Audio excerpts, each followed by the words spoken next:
Strasbourg, you guys are at the championship game, right? What are you guys talking about that game to get yourselves like ready to play and get this W?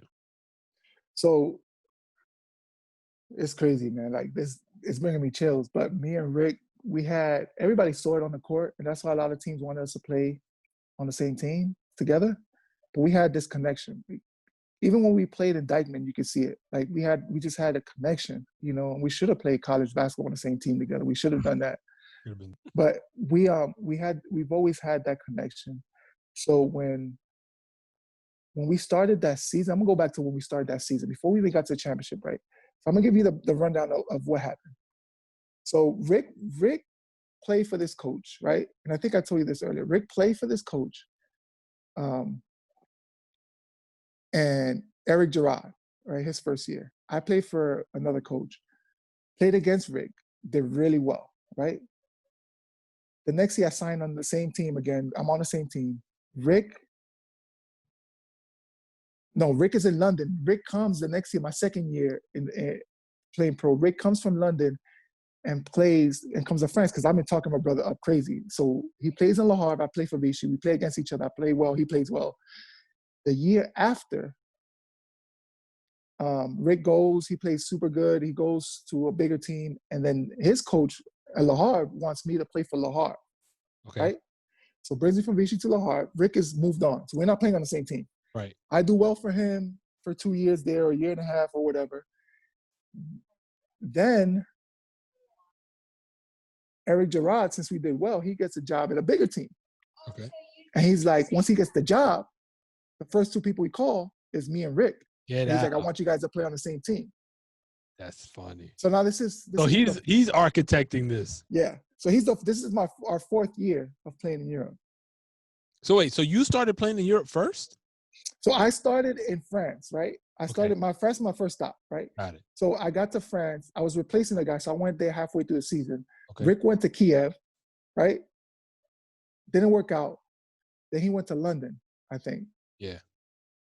He went to London, and then he came to France. Okay.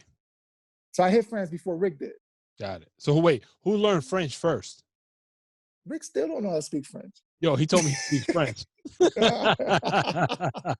No, he does. He does. But he be mixing some Spanish in there. He be throwing everything in there. So you're the purer French speaker? I think so. Right. I just don't like to. I don't speak much anyways, but I don't like to speak it.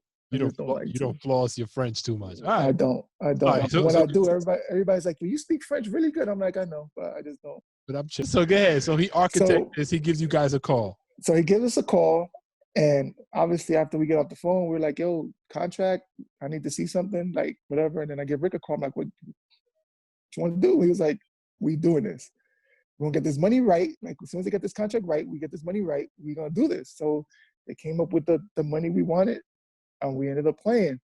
But the funny thing about that team was the year before, they had they were almost going to get relegated to the second division in France. So they had a horrible season. Right. So they weren't expected to do anything when me and Rick signed. I think we weren't even expected to go into the playoffs, right? They weren't expected to even make the playoffs that year. And so first day of practice, we playing. I'm going up for a layup, and Rick is now on my team. Like we playing against each other in practice, right?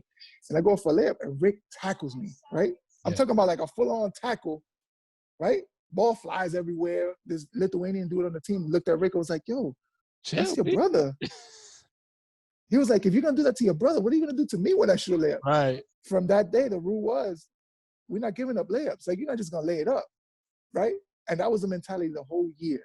So we went through the league that year. I'm talking about, like, our mentality was like, yo, we got something to prove to everybody, right? Your brother, was it on purpose to set the tone? That he was our enforcer. He was the enforcer. Rick was our captain. He was our leader. He was our enforcer.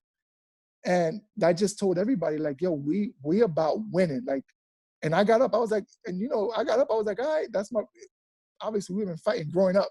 And I was like, all right, done. I see how it is. And everybody was like, damn, these brothers are crazy. They nuts.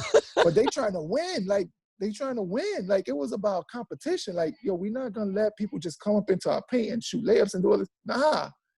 And so everybody buckled down and was like, oh, we got something special here. We worked. Like, we worked.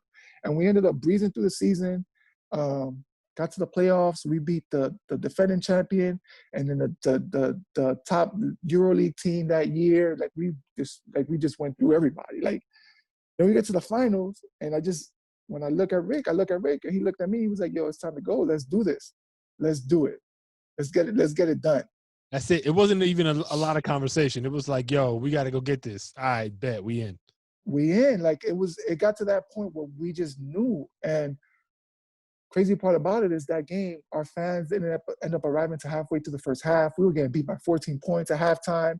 Like, and in the second half, the championship game. And then in the locker room, we look at each other, we're like, yo, we work hard to get here. Like, every speech you can say in the locker room, we work to get here. Like, let's not go out this way. And we came out the second half, we did the damn thing. That was the first one, man. It was special, man. That one was special.